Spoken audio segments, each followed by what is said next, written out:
মৃত্যু অবস্থাতে এই কথা বলছে, তো কোথায় তাদের এই স্পিরিটটা যে আসলো এটার। দেখেন মনোবল, দেখেন তাদের কিরকম মনোবল, যে তারা মারা যাওয়ার আগে বলে যাচ্ছে আমি মারা যাচ্ছি কিন্তু আপনারা এই লড়াইটা চালিয়ে যান। এইখানে তো অস্ত্র দিয়ে কাজ হবে না, এদের পরাজয় সুনিশ্চিত। গত 7 তারিখের নির্বাচনের যিনি আওয়ামী লীগের মনোনয়ন থেকে বঞ্চিত হয়েছিলেন তাদের একটা ইন্ধন ছিল। তারা এখন যেহেতু সাধারণ মানুষ পথে নেমে গিয়েছে, সাধারণ মানুষের বেশ ধরে তারা বিভিন্ন জায়গায় গিয়ে হামলা করেছে। এই যে পিজি হাসপাতালের, বঙ্গবন্ধু শেখ মুজিব মেডিকেল হাসপাতালে যে কথাটা বললেন, হুম। সেখানকার স্থানীয় চিকিৎসক এবং কর্মচারীরা জানাচ্ছেন এখানে কিন্তু শিক্ষার্থীরা আগুন দেননি। সেখানে ছাত্রলীগ যুবলীগের যে সন্ত্রাসী বাহিনী শাহবাগে দাঁড়িয়েছিল, তারা জনতার প্রতিরোধের মুখে টিকতে না পারে তার ভিতরে চলে যান এবং এক পর্যায়ে সেখানে ভাঙচুর করেন এবং আগুন জ্বালিয়ে সেখান থেকে তারা ভেগে যান। এই মুহূর্তে বাংলাদেশের যারা প্রতিরোধ যোদ্ধা সকাল থেকে লড়াই করেছেন এই আওয়ামী লীগের সন্ত্রাসী গুন্ডা বাহিনীর বিরুদ্ধে, তাদেরকে আমার সংগ্রামী সালাম এবং শুভেচ্ছা। এবং সবাইকে আমি আরো একবার অভিনন্দন জানিয়ে শুরু করতে চাই। আজকে বাংলাদেশে যেটা হয়েছে, এটা একটা আমি বলবো অভূতপূর্ব বিষয়। গতকাল রাত থেকেই ধরেন বাংলাদেশে এখানে যে আমাদের যে গণতন্ত্রের জন্য যে লড়াইটা চলছে, এই লড়াইয়ের বিরুদ্ধে প্রতি বিপ্লবী বা ষড়যন্ত্রকারীরা গতকাল রাত থেকেই সরব হয়েছিল। তারা নানা ধরনের গুজব রটিয়েছে, নানা কথাবার্তা বলেছে, কিন্তু বাংলাদেশের মানুষকে হতাশ করতে পারেনি। তারা সকাল থেকেই, আমি যতটা শুনেছি, সেই ফজরের নামাজ পড়েই কিন্তু রাজপথে মানুষ নেমে গিয়েছিল। যাত্রাবাড়ি, শরীরআখড়া বিভিন্ন জায়গায় শিক্ষার্থীরা নেমে রাজপথ দখলে নিয়েছে এবং এই যে সন্ত্রাসী গুন্ডা বাহিনী যাদেরকে আছে তাদেরকে হটিয়ে দিয়েছে। এবং এই যে সারাদিন ভর যে লড়াই হয়েছে গুন্ডা বাহিনীর সঙ্গে, সেই গুন্ডা বাহিনীতে সরকার দলীয় আহ, আহ, যে গুন্ডা বাহিনী আছে, ছাত্রলীগ যুবলীগের পাশাপাশি আপনার আইন শৃঙ্খলা বাহিনীও ছিল, এদেরকে প্রতিরোধ করে তারা বীর দর্পে দেশের রাজপথ, দেশের মাটি দখলে রেখেছে। এবং কালকে তারা ঢাকা চলো কর্মসূচি ঘোষণা দিয়েছে। আমি মনে করি এটা বাংলাদেশের ইতিহাসের অন্যতম গুরুত্বপূর্ণ একটি দিন, বাংলাদেশের স্বাধীনতা সার্বভৌমত্ব রক্ষার একটি দিন। আপনারা যে যেখানে আছেন বাংলাদেশের মানুষ, ইন্টারনেট থাকুক আর না থাকুক, টেলিফোন সংযোগ বিচ্ছিন্ন থাকুক আর না থাকুক, কে কি করছে ওই দিকে না তাকিয়ে আপনারা ঢাকার দিকে মার্চ করেন। কালকে নির্ধারিত হবে বাংলাদেশের স্বাধীনতা সার্বভৌমত্ব টিকে থাকবে কি না। আপনারা কি করদ রাজ্যের নাগরিক হয়ে বেঁচে থাকতে চান, নাকি স্বাধীন দেশের নাগরিক হয়ে বেঁচে থাকতে চান? এটা আপনাদের হাতে নির্ভর করছে। আপনারা, আমি বলবো, কালকে ঢাকা শহরে চলে আসেন। শুধু ঢাকা না, যারা ঢাকার আশেপাশে থাকেন, নারায়ণগঞ্জ, মুন্সিগঞ্জ, নরসিংদী, গাজীপুর, মানিকগঞ্জ, এই অঞ্চলের মানুষ, আমি বলবো যে আজকেই আপনারা রওনা দিয়ে দেন, হাঁটা শুরু করে দেন। আর আশপাশে যারা থাকবেন আগামীকাল সকালে ইনশাআল্লাহ ফজরের নামাজ পড়ে শাহবাগের দিকে রওনা দেবেন। এটা হচ্ছে বাংলাদেশের অস্তিত্ব রক্ষার লড়াই। আর এই লড়াইয়ে নেতৃত্ব দিচ্ছে আমাদের যুব শ্রেণী, আমাদের শিক্ষক শিক্ষার্থীরা। তাদের হাতকে শক্তিশালী করুন এবং আমি বলবো যে বাংলাদেশকে রক্ষা করুন। আর আপনি যেটা বললেন গৃহযুদ্ধ পরিস্থিতি, আমি মনে করি না, এখানে গৃহযুদ্ধ পরিস্থিতি না। শিক্ষার্থীরা কোনো যুদ্ধের ডাক দেয়নি, তারা তাদের অধিকার আদায় করতে গিয়েছিল, তারা বৈষম্যের বিরুদ্ধে, রাষ্ট্রীয় নিপীড়ন, অন্যায়ের বিরুদ্ধে কথা বলতে গিয়েছিল। এই শিক্ষার্থীদের উপর, যারা দেশের অধিকারের জন্য লড়াই করছে, মানুষের জন্য লড়াই করছে, একটি জিনিস আমাদের মনে রাখতে হবে, যেটা আওয়ামী লীগের কিছু কিছু লোকজন বলার চেষ্টা করে, শিক্ষার্থীরা কি চাকরির জন্য লড়াই করছে? না, এরা এমন একটা সমাজ ব্যবস্থা কায়েম করার চেষ্টা করছে যেই রাষ্ট্রের উপর দাঁড়িয়ে আগামীর বাংলাদেশের, যে আমরা যে একটা কল্যাণমূলক রাষ্ট্রের চিন্তা ভাবনা করি, যার জন্য আমরা 1971 সালে যুদ্ধ করেছিলাম, সেই রাষ্ট্র গঠিত হবে। এই লড়াইয়ে আপনারা যোগ দিন। এবং এটা কোনো গৃহযুদ্ধ না, আমি বলবো যে এটা প্রতিরোধ করেছে আজকে।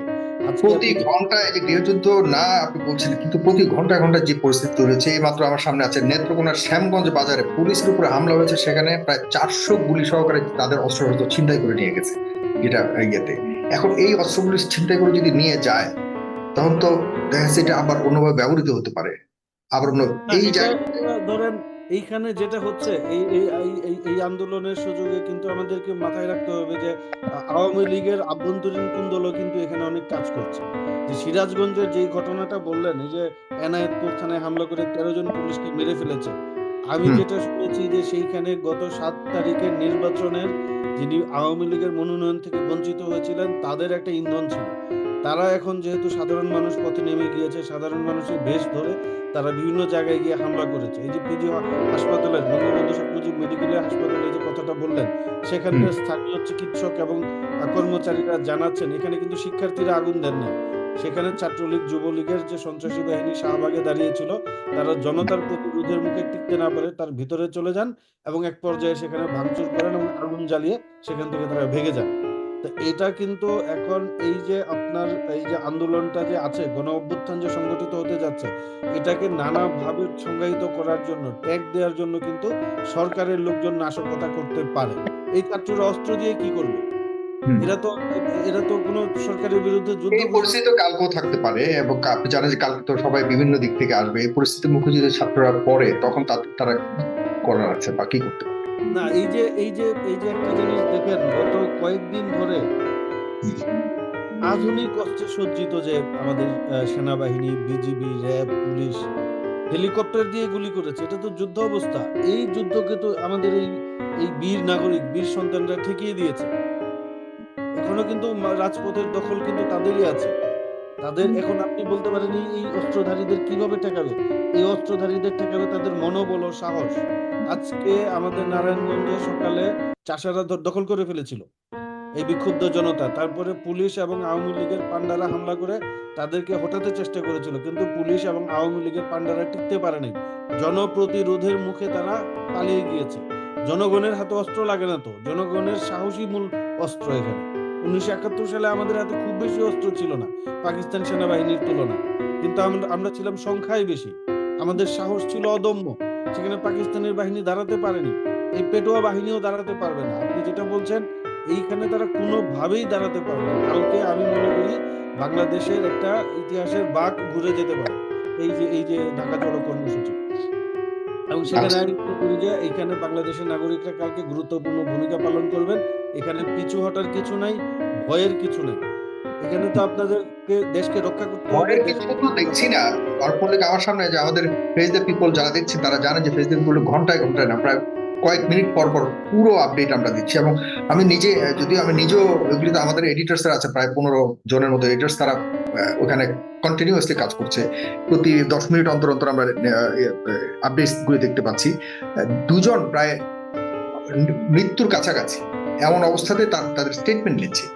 তারা বলছে, আমি যদি মরেও যাই, আপনারা চালিয়ে যান। মৃত্যু অবস্থাতে এই কথা বলছে। তো কোথায় তাদের এই স্পিরিটটা যে আসলো, এটার দেখেন মনোবল, দেখেন তাদের কিরকম মনোবল, যে তারা মারা যাওয়ার আগে বলে যাচ্ছে আমি মারা যাচ্ছি কিন্তু আপনারা এই লড়াইটা চালিয়ে যান। এইখানে তো অস্ত্র দিয়ে কাজ হবে না, এদের পরাজয় সুনিশ্চিত।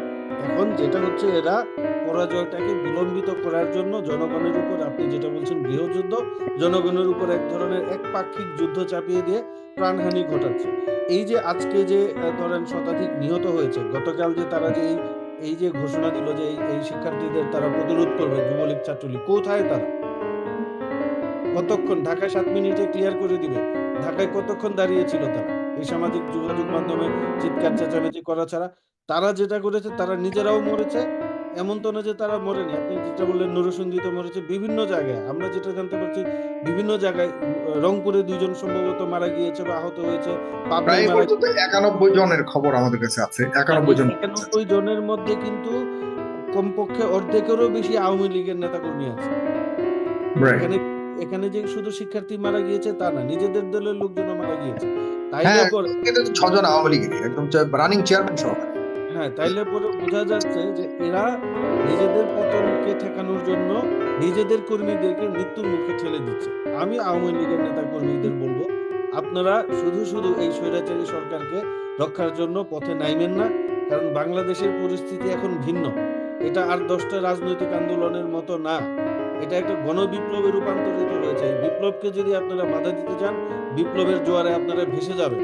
আপনাদের পরিবার পরিজন আছেন, আত্মীয়-স্বজন আছেন। আমরা আপনাদের ভাই বন্ধু, আমরা আপনাদেরকে অনুরোধ করব, আপনারা এই বিপ্লবে শরিক হতে না পারেন, বিপ্লবের পথে বাধা হয়ে দাঁড়ায়েন না। কারণ আমি আবার বলছি, বিপ্লবের পথে বাধা হয়ে দাঁড়াইলে আপনারা একদম ভেসে যাবেন। এইখানে 2টা জিনিস আছে আমাদের রাজনীতি, আমাদের গতকালকের পরিস্থিতি বা আজকের পরিস্থিতি যদি আমরা বিবেচনা করি, আমরা হুম। ছাত্র জীবনে বিশ্ববিদ্যালয়ে একটা স্লোগান দিতাম। যখন আমরা বিভিন্ন দাবি দাওয়া নিয়ে বিশ্ববিদ্যালয় কর্তৃপক্ষের কাছে যেতাম, মিছিল করতাম, আমাদের একটা স্লোগান ছিল, হয় এবার নয় নেভার। বাংলাদেশ কিন্তু এখন সেই হয় এবার নয় নেভার পরিস্থিতিতে দাঁড়িয়ে আছে। হয় বাংলাদেশ বিশ্বের বুকে মাথা উঁচু করে স্বাধীন সার্বভৌম রাষ্ট্র হিসেবে দাঁড়িয়ে থাকবে, অথবা বাংলাদেশ তার স্বকীয়তা হারাবে, তার পরিচয় হারাবে, বাংলাদেশ একটা নতজানু রাষ্ট্র হয়ে দাঁড়িয়ে থাকবে। সেই লড়াইয়ে অবতীর্ণ